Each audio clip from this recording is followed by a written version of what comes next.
I gotta tell you, debates about who was better, comparing players, I love that type of stuff. Those are the types of things as a sports fan that I live for. And I have enjoyed seeing over the past couple of weeks, a couple of different times, this debate coming up on Twitter, especially about Mike Trout versus Ken Griffey Jr. and who is better, or who is better, or whose numbers stack up better, who's the better player. Like, I enjoy that debate, that back and forth. I enjoy that conversation, that discussion. I live for that stuff, and frankly, a lot of other people do too. And it's very, very interesting to think about that, to talk about that, to have that back and forth banter. Now, surely some of you are going to look at my background here and you say, man, you got a couple of Ken Griffey Jr. posters up there. You're going to be inherently biased and slanted towards Ken Griffey Jr. Well, you know what? You may certainly perceive that. And you may automatically think that I would lean that direction no matter what. And that is your right to do so. But I would like to think that I could be a fan of somebody or a big fan of somebody and be able to remove some of those personal biases and be able to look at the larger picture and be able to look at context. A lot of folks I don't perceive as being capable of doing that. That is true. But I've always tried to pride myself the best I could on being able to do that. And when it comes to Mike Trout, let me make this clear, is that Mike Trout is a generational type of talent. Mike Trout will go down as one of the best hitters and one of the best players in the history of the game when all is said and done. And he's earned that already, and he deserves that. He deserves all the adulation that he gets. He deserves all the respect that he gets. And it is a damn crying shame that the incompetence of the leadership in baseball, the owners and especially the commissioner's office, most certainly now Rob Manfred, that they have done such a massive disservice to such a truly phenomenal, transformational, generational type of talent in Mike Trout. Like, imagine looking at Bryce Harper and saying we're going to put all of our eggs into that basket when he doesn't come close to sniffing Trout's butt cheeks, and that's a fact, Jack. And Trout's playing in the bigger media market. Like, there's just so many things. Like, he should be the type of superstar that the kid was back in the 90s. He should be the type of household figure like Ken Griffey Jr. was in the 90s. And that is totally and completely, in no way, shape, or form, the fault of Mike Trout. That totally falls on baseball for their complete and total failures in that department. So it is very important to not sit there and positively impact Ken Griffey Jr. because he was the bigger star and the more household name and the more well-known player, whereas Mike Trout is the greatest player of all time that nobody knows who the hell he is. That's not Trout's fault. We shouldn't negatively impact him for that. We should keep the focus on the field and what they were as players and comparing them, where Trout is now and where Ken Griffey Jr. was at that point in time of his career. And let that be the basis of the debate. And this is where analytics comes into play. And I want to be clear here that analytics, I think, serve a very important function and can provide a lot of value into the conversation. I think they are a chance and a way to be able to do a more appropriate comparison for guys from different eras. And it can help to level the field when it comes to Griffey played in the Kingdome, the old Homer Dome. So he had a more hitter-friendly park where Trout didn't have that. And you talk about stats like OPS plus that factor those types of things in. Like, that is where analytics, I think, serves a lot of value. I think they certainly belong in the conversation and don't want to dismiss that in any way. Where my frustration comes in when you talk about a conversation like Mike Trout and Ken Griffey Jr. is you have, it seems like overwhelmingly, a lot of these younger kids, maybe late 20s, early 20s, mid 20s, maybe early 30s, that frankly don't know what the hell they're talking about when it comes to Ken Griffey Jr. because they never saw him play. And what they're doing is taking this over-reliance on a mathematical equation to tell them something that isn't so clear-cut, black and white. Like you could say the numbers are what the numbers are, the data is what the data is. But as we know in politics and economics and so many other things, numbers in one way can be absolute, but they can also be shifted and guided to help fit certain narratives. They can be misleading. Or more importantly, as is clearly the case here, it does not provide the full and necessary complete context in order to facilitate the conversation. And even when you talk about guys like Trout and Griffey Jr. and comparing them, they played in two vastly different eras of baseball with two vastly different sets of asks and priorities for these two all-time greats. So when you sit there and you say, well, Trout was better on the base paths. Okay, he stole more bases. But was that because he was just that much better? Or was that because Griffey wasn't asked with doing that? Because in his time as the 3-4 hitter in the lineup, his job was different, especially with some of the lineup protection he had in Seattle in the early and mid-90s. Did you want him stealing 40 or 50 bases a year? It doesn't mean that he could. It doesn't mean that he couldn't. If you took Mike Trout and put him in that situation in that Seattle Mariners lineup in the 90s, would you have been asking him to steal that much?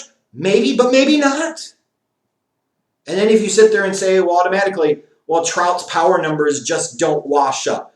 So Griffey was a better power hitter. Well, I fundamentally believe that to be true. At the same point in time, the priorities, the games, the eras were vastly different. Trout hasn't quite had the same lineup protection as a young Ken Griffey Jr. did. Ken Griffey Jr. played in a little bit more of a hitter-friendly park in the Kingdome than what Trout has played in Anaheim. Also, when you look at the game, you talk about in that era where steroids were becoming more prevalent versus where you can believe in theory potentially that the game is at least somewhat cleaned up. Like, it's hard because the priorities have shifted and changed potentially. If you brought Griffey into this era now and said, you know what, we only want you to swing hard at everything. Those seasons of 50 and 56 home runs, like he might have hit 70. But if you take Trout back into that time, he might have had similar power numbers. He might have had lower power numbers, but he might have hit for an even higher average. And so I hate where analytics have creeped in and there's kind of like this snootiness of absolutism when it comes to analytics to the point where you even allow it to defy what your eyes are telling you.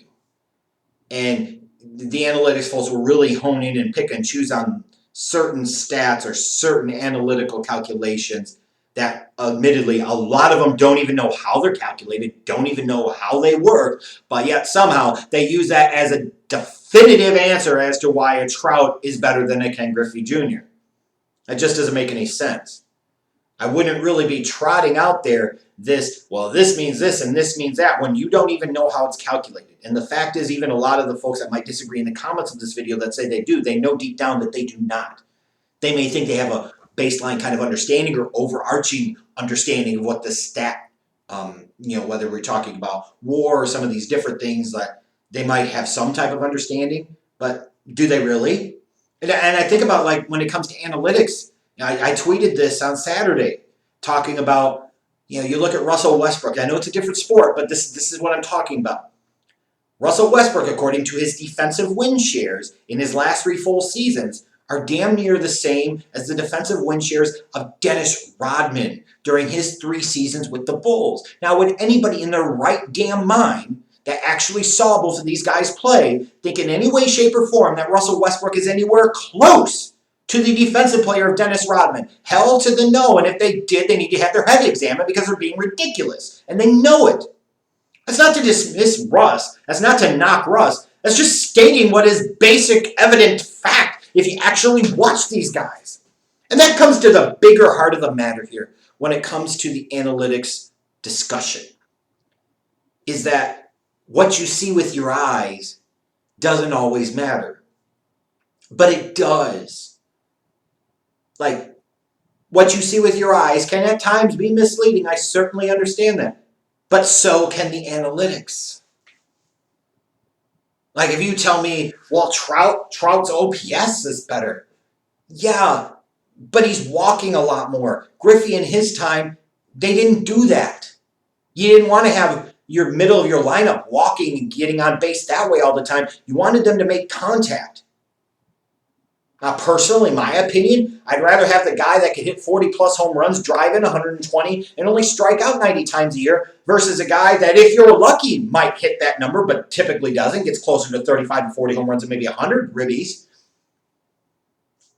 but strikes out 170, 180 times. Imagine if you brought Ken Griffey Jr. into this era now and you said, we don't care about your batting average. Hit 260 for all the crap the hell we care. But every time you swing, you're looking fastball and you're looking to drive it. He might have had 180 strikeouts like Trout, but he might have had 65 home runs. Like, how can you really account for that in terms of pure analytics? Those are the things, the context, the historical basis, that gets lost. And then I find it interesting when you talk about defense, like, look, having seen both of these guys, Griffey was the better defensive center fielder.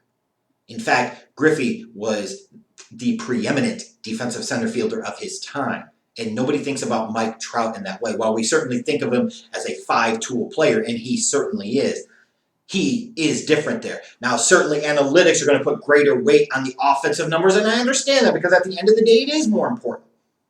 But there was not just a little bit of a difference from an eyeball test when it comes to Griffey and Trout in terms of their abilities as defensive center fielders. There's a big valley there. Big valley there. And it gets dismissed. And so I'm not talking so much about the star power, the name, household recognition, or the fact that I grew up watching one versus the other, because that's ridiculous. Like, that's not something that Trout can necessarily help. Trying to keep it on the field. And I think in the larger scheme of things, this kind of proves the futility of having some of these types of conversations. It's like, you know what's going to happen in another 7, 10 years. All of a sudden, Trout's going to be thrown in there into the conversation of, well, he's the best player ever, and this and this. And the analytics guys all of a sudden are going to magically ignore the fact that Trout could be a beast for another decade, and he would still be Babe Ruth's bitch. He would. Like, not even close. And if you don't understand that from an analytics standpoint, then you don't know what the hell you're talking about, period. Like, you'd have questions about whether or not Trout can sustain it for another 7 to 10 years to even get on Bonds' level, let alone the icon of icons, Babe Ruth. But even when you talk about, I always frustrated me when I heard people talk about Barry Bonds being the greatest player, the greatest hitter of all time. These same analytics folks apparently were ignoring the analytics for somebody like Babe Ruth. When you talk about the sheer analytics, like, he destroys even roided up Bonds. But even when you have that debate and that discussion, you're talking about Bonds playing in a steroid era, being roided up his damn self, versus Babe Ruth in a time where it was whites only. He wasn't playing in an integrated league. So he wasn't playing against all of the best players in the world. So how can you reasonably have that debate and that discussion? They're vastly different eras. They could both be great in their own way. And that's not necessarily to take the easy way out, but it's just a statement of fact that it is really challenging to compare these guys and potentially differentiate these guys from these two eras. So when even some of the Trout backers are going to sit there and throw some of these, like OPS plus and some of these other metrics out there, the games are so dramatically different and the asks were so dramatically different. It's not as cut and dry and it's not as easy as that.